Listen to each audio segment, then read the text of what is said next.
Good evening. Welcome to Some Good News in the Bluegrass. Tonight we have Doorstep goodies, courthouse hijinks, police being great, sports, that's right, I said sports, and nurses who are answering the call. Stay tuned.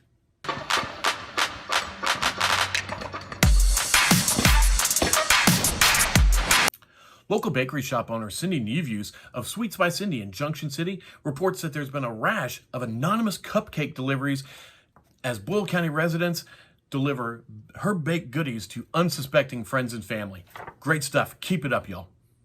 Speaking of sweets, our parent network, Some Good News with John John has shared out this recipe for wacky cake. Fun for people of all ages. We encourage you, try out this recipe. Post your results, tag us so we can see and share them later. What else are you gonna do? And now for tonight's COVID Funny. Okay, Dad, you have two options. A, staying quarantined in the house with Mom, or B. B.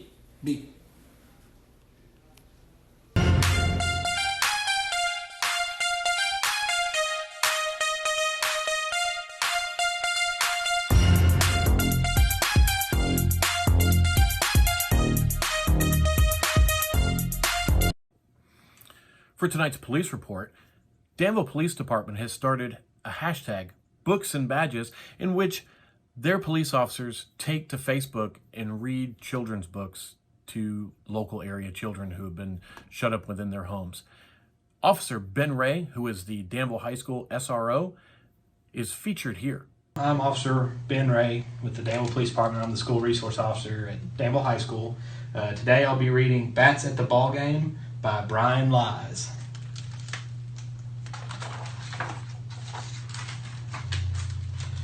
Dusk creeps in and day is done. The last few rays of stubborn sun cling to hilltops, trees, and town. We wish that we could push it down. Restless wings begin to itch, excitement's at the fever pitch. At last it's time, and with a sigh, we hustle out to diamond sky. Hurry up, come on, come all. We're off to watch the bats play ball. How could any bats forget? In all the countless years we've met, it seems the team we'll play tonight has beaten us in every fight. We can only strongly encourage them to keep doing this and keep bringing good feelings and good news to the children of Danville. And now to sports.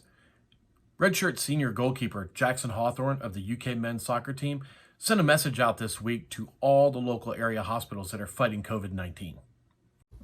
Hey guys, this is Jackson Hawthorne from the UK men's soccer team. Just would like to give a special message of thanks to all the first responders and all the others working with and around COVID-19.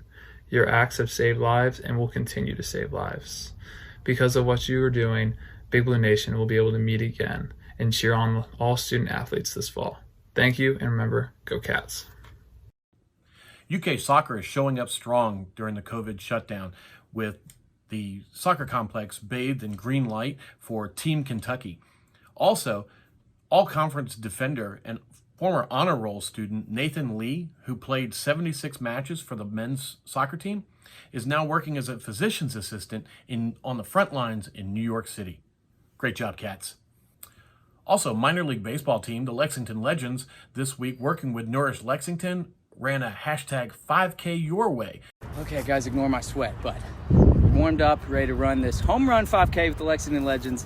This 5K is going to benefit Nourish Lexington.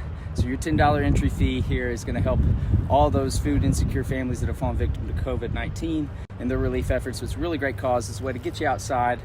This 5K can be run at any time, noon today to noon tomorrow. So post your times. Let me know how you do. I'm getting ready to run mine. This is the home run 5K with Lexington Legends. Let me know how you do. And now for the segment we call our Hero Shout Out, where we reach out to a local hero on the front lines. Coming in from Some Good News Bluegrass Network, we're reaching out to Myra Daughtry, who is a nurse from the Houstonville area, a nurse prac, who is currently serving in New York City. How are you doing, Myra? I'm doing well. How are you? Doing phenomenal. So tell us a little bit about what in the world you're doing in New York. I came to New York because the hospitals were overrun with COVID patients, and they seemed pretty desperate for assistance. So I loaded up and drove here.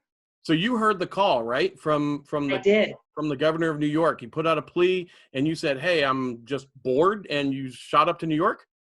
I don't know if I would say I was bored, but definitely circumstances gave me the opportunity to come. So you're from Houstonville, you heard the call. You're currently at NYU's Winthrop campus, is that correct? Yes, which is on Long Island. On Long Island, okay. So tell us, before we get into a lot of the good news, so tell us about what it was like when you got there. The good news? Well, yeah, so we'll get to the good news, but let's start with— Okay. I was like, it was overwhelming. It was overwhelming. My very first shift, night shift. I don't normally work night shift, so that already off the bat was a little tough. But I walked into a makeshift ICU. It was a recovery room that they had turned into an ICU, and there were 17 patients. All of them were intubated. Oh, wow. All of them were on multiple drips. Yeah. Really overwhelming, in all honesty. I mean, it was, I cried that first morning, not for it was just so sad. It was so sad to see no family and patients just being alone, and these nurses who are working their rear ends off and just desperate for help, and so appreciative that we showed up. Yeah. So basically you walked into like a field, like a triage field type of setup. That's what it felt like. Yeah. Cause you just walked in, and I mean, it was just one large room, not a patient room. It was right. A room with 17 patients. Wow. Wow, that's incredible. So completely understaffed when you first got there, completely overwhelmed. Yes. What's been the response? What have you seen, and how has it changed, like with folks volunteering and coming in and that type of thing? Oh gosh, what a difference over the last 3 weeks. I mean, my first week was just wide open and crazy, and it has really improved as more nurses and physicians have come in, and it's really lightened the load. We're still getting admissions, but not to the ratio. I think the month of March, for every discharge, there were 4 admissions. Wow. And now we're about a 1-to-1. So still happening, right, and still steady, but not overwhelmed. And I think everybody's able to breathe a little bit. And I will say that nurses are still, I've never been treated so kindly by strangers, really. I mean, they're just, everybody's thanking you, everybody. Well, what's been the response from people at home? So you're sitting there in an Airbnb on Long Island, and basically 2 rooms with no living room, no place to basically live. You're going from bed to table to work 12-hour shifts and then back, and just the monotony of it all. What's been the response from back home? Oh my gosh, it's overwhelming. Truly, this is where I'll get all soft. I'm really humbled. I mean, everybody has been kind, and even people that I don't even know, that I would say that I would know well. Not that I haven't met them, or maybe I met them in the clinic, or maybe I took care of them in the hospital at one point.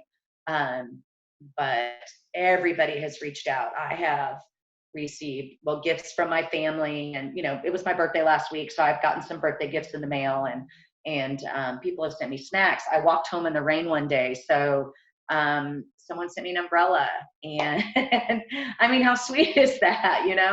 I have received tennis shoes. I have received masks. I've received face shields. I have received drawings from little kids, which is like the best thing ever. Oh. Yeah, they're hung up in my room. Nice. Yeah, best thing ever. And there's one woman in particular, I'm gonna give her a shout out, Ginger, because I know that when Ginger, when I was much younger, Ginger was a nurse, and I know that she took care of my great grandfather in Crab Orchard. And so the irony, when she sent me a message and said, "What do you need?" I was like, oh, I better answer, I got to respond.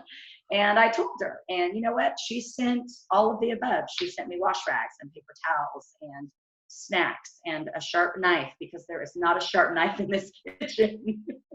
It's like a buck knife, but it's sharper than anything that's in this kitchen. So I'm using it, and I'm incredibly grateful for it. She sent me Ziploc baggies, Q-tips, dental floss, like things that I just, you just don't think about until you're here. And it's hard to get to the store. I saw on your video one specific gift that you received that was key to being back home, right? Absolutely. Absolutely key to back home. All right. So what was that? What was that special gift that they sent you? Well, it was my bottle of bourbon. Very Yes. nice. This Very is nice. from, and I'm going to give a shout out to them because I can. So, Tammy and Lee Higgins. Tammy is a nurse anesthetist at the hospital in Danville, and she has been with me for a couple of my surgeries. She's somebody I admire greatly. Her and her partner, wife, they are amazing human beings, and I love them dearly. And their neighbors are Sean and Lori Belcher, and they made a video for me for my birthday, and put it on Facebook and cheered me, and then sent me not only this nice bottle of bourbon, but a homemade mask and a card. I'm thinking there was something else in there, but I can't remember at this moment. Nice. Well, in honor of that gift, I pulled out my own bottle of Henry McKenna 10-year. Oh, I can't wait to try it. Oh, now I'll tell you, it's a bit big. Is it? But we're gonna do a little toast. We're gonna do a little toast to you, Myra, and all the work that you're doing up there. This is one of the few times I actually get a drink on the job. So, Myra, I want to thank you for everything that you're doing, for all the work, the volunteering, for sacrificing yourself, putting yourself on the line of fire, and for all the nurses and doctors who have answered the call from all over the country. We want to thank you. From all of us here at Some Good News Bluegrass to you, thank you so much. Cheers. Cheers. It's my pleasure.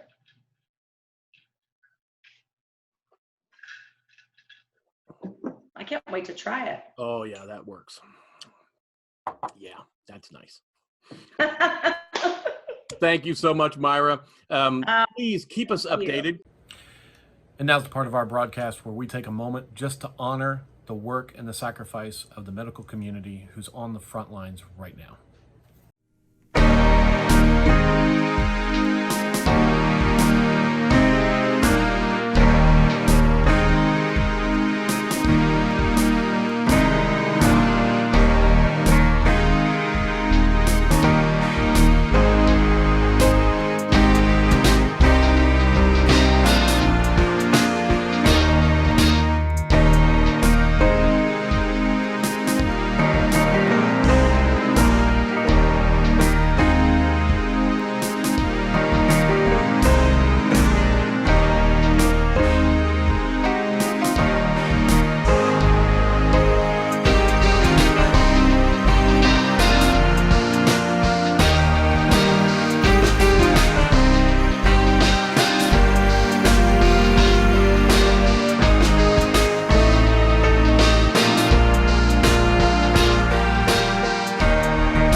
Don't forget, if you enjoy Some Good News Bluegrass, like, subscribe, share, send us your content. We're always looking for more good news in the bluegrass.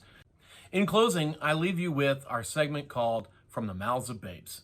Coronavirus situation has made me realize that I feel a lot more grateful for the things I have because I don't have them right now, like friends and school. And And there are things like being with my family, because I'm with them every day, 24 hours a day. So We're all